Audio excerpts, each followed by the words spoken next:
we do a little vlog segment. The video that I'm filming, finally bought Fourth Wing. I broke my book buying ban for it. So I started Fourth Wing, I'm like 100 pages in. And I was gonna do a reading vlog of me reading Fourth Wing. Look at that dog over there.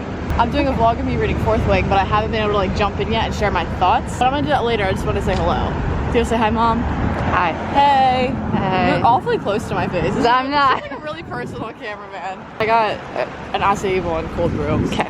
So my lovely mother was up here hiding. She was filming like the introduction clip. However, I don't know if that's usable because I don't know. She was like literally this close to my face. It's fine.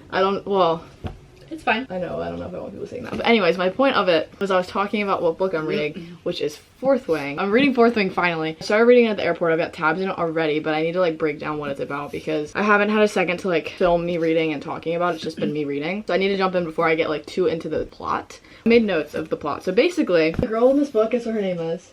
Take a guess. Selena. No, take a guess. Maura. No, take a guess. I don't know. It's Violet.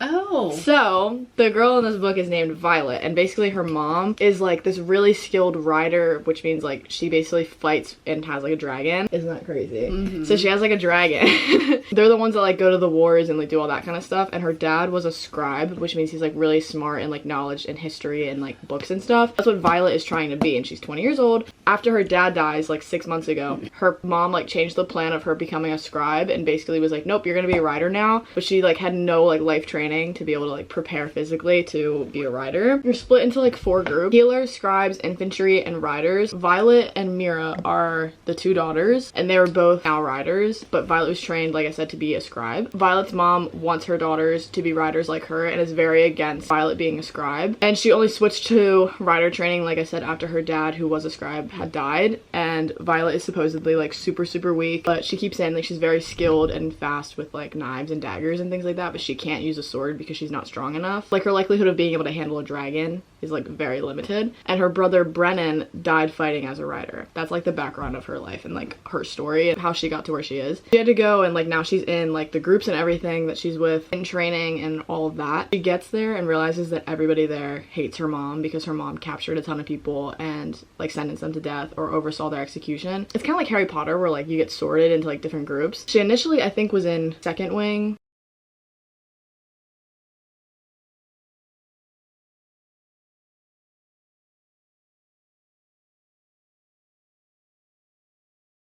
Basically out to kill Violet. He had the group switched, so now she's in the same wing as him, and that is Fourth Wing.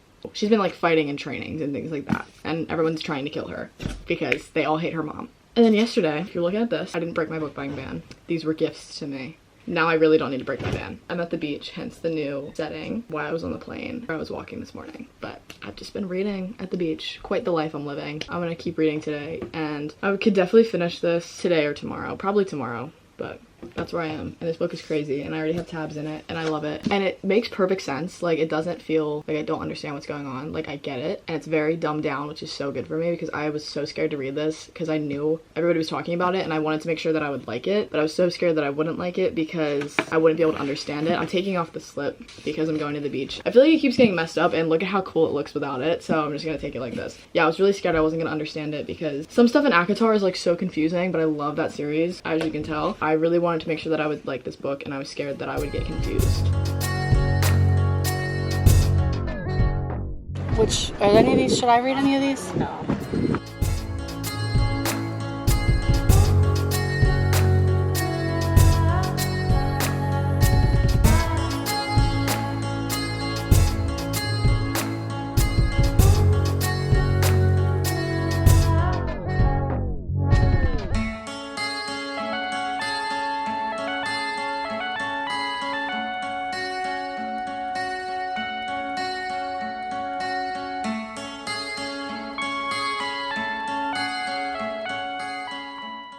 I have about 100 pages left of this book, and that realization is incredibly painful.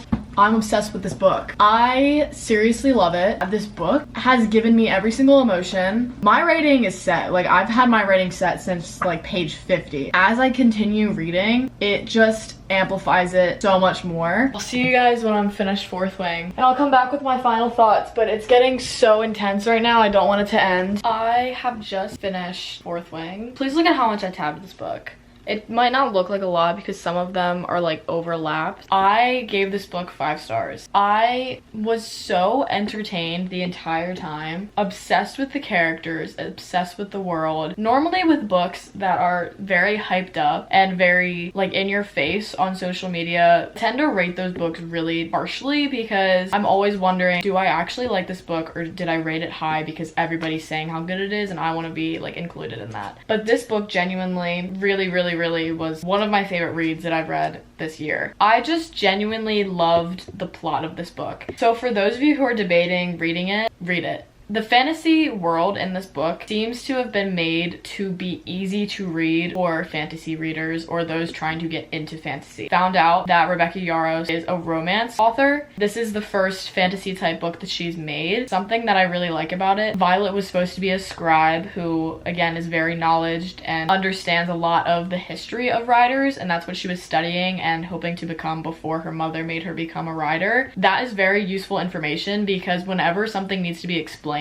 she uses her knowledge of being a scribe and knowledge of the things being talked about as a way to explain it to readers. And I'm someone who definitely can get confused by fantasy, so take that from me. I am gonna go full spoiler in a second, so if you don't want spoilers, thank you for watching. Hope you enjoyed. I'll see you next time, but if you have already read the book or aren't interested in reading it and you want to know my full spoilers, then keep watching. I'm basically gonna break down the plot and talk about things in detail. So the first thing that you learn is that, first of all, Violet is supposedly going to be a scribe, and then her mother decides, nope, you're actually going to be a writer instead. The whole kicker of it is that when Violet's mom was pregnant with Violet, she became very sick. Because of that sickness, Violet was developed with very weak bones and joints. That is why she's seemingly going to fail being a writer and why it's highly likely that she is going to die. Let alone from the fact that everybody there in this war college that her mother is basically in charge of, everybody hates her because of who her mom is. Basically, she is a high target. The world is already so much as like fight for your life. People want to kill her. They just have hatred for her because of where she comes from. After she is sent to become a writer, everybody who's going to be a writer has to walk across what's called a parapet. They basically have to walk across this thin path, basically prove your strength. So it's really high up. It's windy and storming. If you fall off the side, like, you are going to die. It's basically to prove that you can make it through and that you're strong enough to be a writer, because you would have to ride these dragons that we learn about later on. So if you can't walk where you're getting like wind storms and all of that, you're not gonna be able to ride a dragon that's gonna be going however fast, doing all sorts of like turns and flips and like dips and whatever. You're basically going through all these challenges to prove that you're strong enough to have a dragon and that you're strong enough to fight without the dragon, because the whole main quote of this book is, a dragon without its rider is a tragedy, a rider without their dragon is dead. So you need the dragon to survive. Xaden's father had led a rebellion, and he was trying to warn people of these creatures who Violet basically thought were folklore. She had read about them when she was supposed to become a scribe. Everybody that was in the rebellion were then captured and killed. Children of the adults that were killed were sent to a foster system. Those kids that were sent to the foster system were then forced to become dragon riders and forced to be on the front line as punishment for being like associated with that rebellion. Violet's mom was the one that sentenced everyone to death. Violet's sister Mira, who's also a rider, forces her to get like these better boots so that she can walk across the parapet without slipping. Basically, her sister ends up giving her like corset that's going to protect her from being stabbed in some places. Her sister's like, you're gonna die. Like, you are not strong enough for this. I have to give you every resource possible so that you don't die. Her sister also warns her of Xaden and says, stay away because he's gonna try to kill you. Violet already hates him though, because Xaden's father was the one that killed Brennan. The build up to getting the dragons was so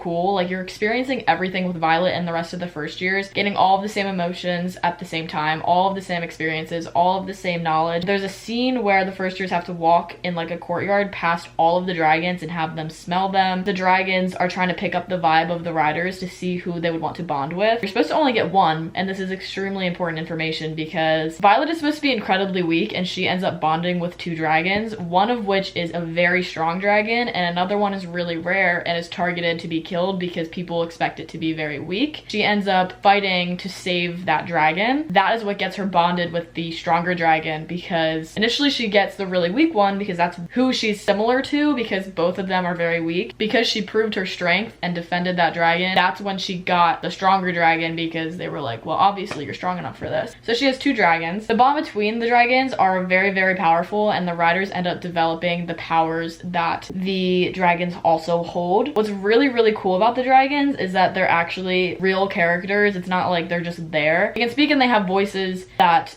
go into the rider's head, so they can communicate with them. There's just a lot of humor with it. It's really cool. I think that's where a lot of the funny parts of the plot come from, because the dragons can see and feel the emotions of the rider and know what they're thinking at times. What's really interesting about it is that because they're bonded, whenever the dragons are feeling hot and bothered, I'll say it that way, the rider also feels that. But what's important to know is that Xaden's dragon, Sigel, is mated with Violet's dragon, Terran. It's a fantasy book, like, forgive me if I don't know all the names. But for this reason, Violet and Xaden need each other to survive. If one of them dies, the other is going to die. That in mind, but also know that when their dragons are feeling hot and bothered, Violet and Xaden also are. Which leads them to their first kiss, because they're basically being triggered by their dragon's feelings. Some people think that was planted, like the dragons were doing that on purpose so that Violet and Xaden would get together. Violet's childhood friend, Dane, has a power where he can read minds, and when he touches them, he can know what they're thinking. He's been touching Violet and picking up on what Xaden is doing. He tells on Xaden, which gets him sent to the front lines where he is literally going to die. It's a suicide mission. As Violet and Xaden are bonded, she's like, well, I have to go too. And Dane's like, don't do that. And she's like, I have to, you don't get it. Like, we're bonded, I have to go with him. He's like, all right, I'll miss you. And she's like,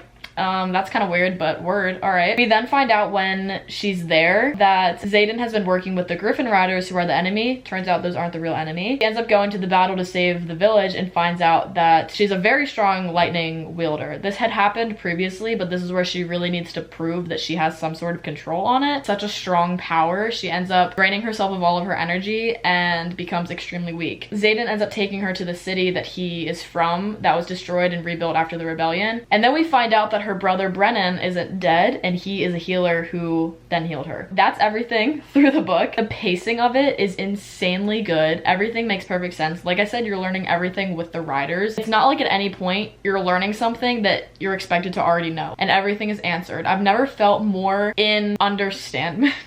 I've never felt like I've understood a fantasy book more. This is the first book that I've read that I'm like, it needs a movie. Like, this book was made to become something that you watch. I will be front and center for it. This book was great, and if you're waiting for a book to get into fantasy and you're worried, like I said, that it's not going to be easy to understand, I promise, it makes perfect sense. I really, really liked it. The politics weren't confusing at all, which is normally the part of a fantasy book that always gets people. It gets me, and this was perfect. Like, I loved it so, so, so much. This is the first, like, book talk book that I've really felt lived up to the expectation. Thank you for watching. If you haven't read Fourth Wing and you still want to after these spoilers, please go ahead and do that. It's great. But I'll see you guys when I see you. Bye-bye.